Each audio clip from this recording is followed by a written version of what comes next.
Isang interview ay ipinahayag ni Joey Marquez ang labis niyang kagustuhan na gumanap sa kanyang bagong proyekto na biro niya pa makikipagsabunutan siya para rito. Tungayin natin ang pahayag niya sa ating video. Roll BTR. Silvia to, katataon na marami akong ginagawa. Pa-schedule siya ng pa-schedule, patras ako ng patras, hindi pwede. Hanggang sinabi niya sa akin na, sige, walang yaka, tatanggalin na lang kita rito.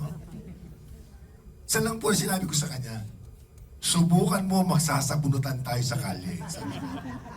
Dahil gusto kong gumanap dyan, dahil gusto kong ma-experience kung paano. Kidding aside, alam mo, dito nakita ko ang isang bagay na nagpalino ng aking isipan. May kasabihan sa Biblia na nakita ko o sa Biblia nga po, nasabi sa akin. Ang sinasaad, the hands that moves is more holier than the mouth that speaks. Mas maganda na ang taong gumagawa ng mabuti kaysa nagsasalita lamang ng palang barat kayo. Sa pagitan na to, pag-isip-isip ko sa unang mga intensyon ko sa isipan, ang tanong ko parati, marami rin sa atin nagtanong parati, kaya nila? Baka hindi kaya. Parating negatibo ang nasa isip natin. Aminin naman natin mo, hindi. Dahil naging experience ako yun eh. Mas inuna natin inisip na hindi nila kaya kaysa kung ano ang kaya nila.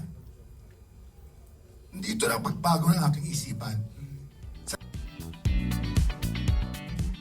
Okay, bahagi si Joey Marquez ng pelikulang I'm Perfect. I'm Perfect, kung Oo. saan Mildred Kung saan, yes. sasabunutan niya si Sylvia Sanchez Oo. pag hindi siya sinama sa pelikula. Oo, ha? alam naman natin ang pinanggagalingan ng closeness ng dalawa dahil naging mag-asawa sila sa isang serye. Oo, diba? nagklik Kung yun. saan kung saan marami silang anak na conflict. Nandun si JMD Guzman, kuya, di ba?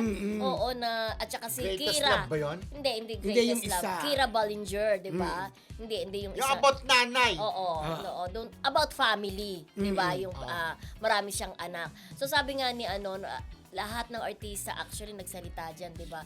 Isa si Joey Marquez talaga. Ano na ba? Parang pare-pareho sila sinasabi, Rodel, ha? Kahit, di ba Oo, tayo, diba? kahit mismo naman tayo, kakayanin ba nila ito? Oo, di ba? correct. May mga ganun talaga tayo di ba? Maski yung mga artista ng pelikula. Oo, parang gusto talaga nila maging part ng movie na yan, 'di ba? Parang nakakakot ito ng award, ha? Oo, nakakaiyak Malalaman natin yan sa daw. Fearless Forecast natin. Yes. 'Di ba? Oo. Oo, nakakaiyak daw. At syempre, nag-iiba naman, 'di ba, ang kita ng pelikula pagkatapos ng awards night. Oo. Pero ang pagkakatanda ko, sabi nila, 'di ba laging tinatanong sa mga artista, kumita ba ito o maghumakot ng award, 'di ba? Oo. So, sabi nga sa ibang interview na lang 'yon, 'di ba? Sa ibang Okay. interview na lang. Pero sabi ni Sylvia, di ba?